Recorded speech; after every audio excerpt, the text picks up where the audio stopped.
He's legendary. He's a legend. Yeah, he's legendary, right? Sweetie Todd. Sweetie Todd.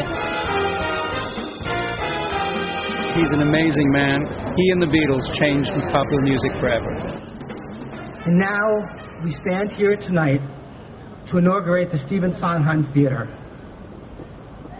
I honestly can't think of any other artist who has done more for the musical theater or who deserves this honor more. I've had the great good fortune to collaborate on 3 musicals with Stephen Sondheim: Pacific Overtures, Roadshow, and Assassins.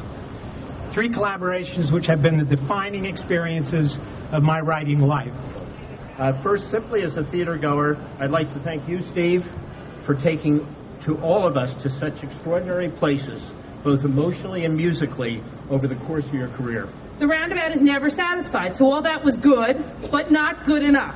And they came up with a way to make Broadway even better, to have a Stephen Sondheim Theater. This is very exciting, and it's a thrill and an honor to be here as a part of this celebration. As an actor, I've had the privilege of performing Steve's material. As a writer, I've had the privilege of collaborating with him, and he is a true gentleman of the theater, a theatrical legend, and a real theater artist, and certainly a personal hero of mine. There's something sacred about naming a theater, and there's something about this that is right and just. I feel most fortunate to know him as an extraordinary teacher as well. Anyone who's been fortunate enough to have the opportunity of working with Steve knows that there are a great many lessons to be learned. Singing one of Steve's scores is always difficult, but always, once achieved, a great accomplishment. Steve, with the means of some very tough but very insightful and knowing notes, has taught me precision and clarity, and in the end, how to be a better singer and a better actress. And now, to light the marquee of his very own theater on Broadway, Mr. Stephen Sondheim. I'm thrilled, but deeply embarrassed. It's unbelievable to me, but I'm deeply embarrassed, and partly because I've always hated my last name.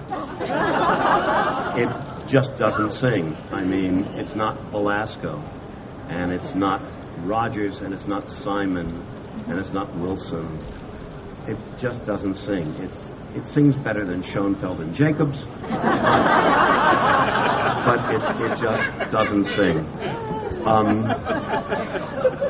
I want to thank particularly the Durst organization for building this beautiful theater, and Todd Haymes and the Roundabout for conferring this on me.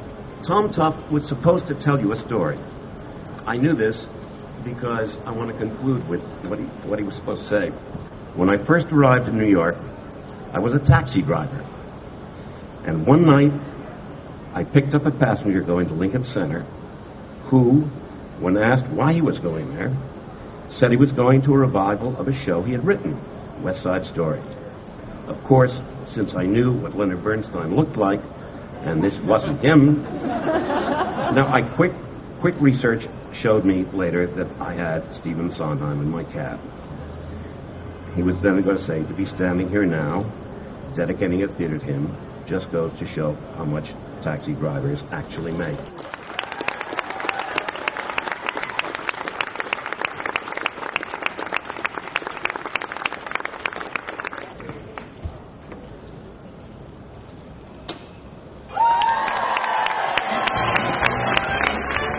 First musical we did was Sweeney Todd, and we did it in our second season, and we've done a Sondheim musical every year since. And then last year, you know, we started the Stephen Sondheim Award, which is great. So we started with Angela Lansbury, and we just have such a long association with him. And our audience is like, when we don't do a Sondheim, they're like, "Where's the Sondheim? Where's the Sondheim musical?" We hope to see you again soon at the Stephen Sondheim Theater, and wish you a good night.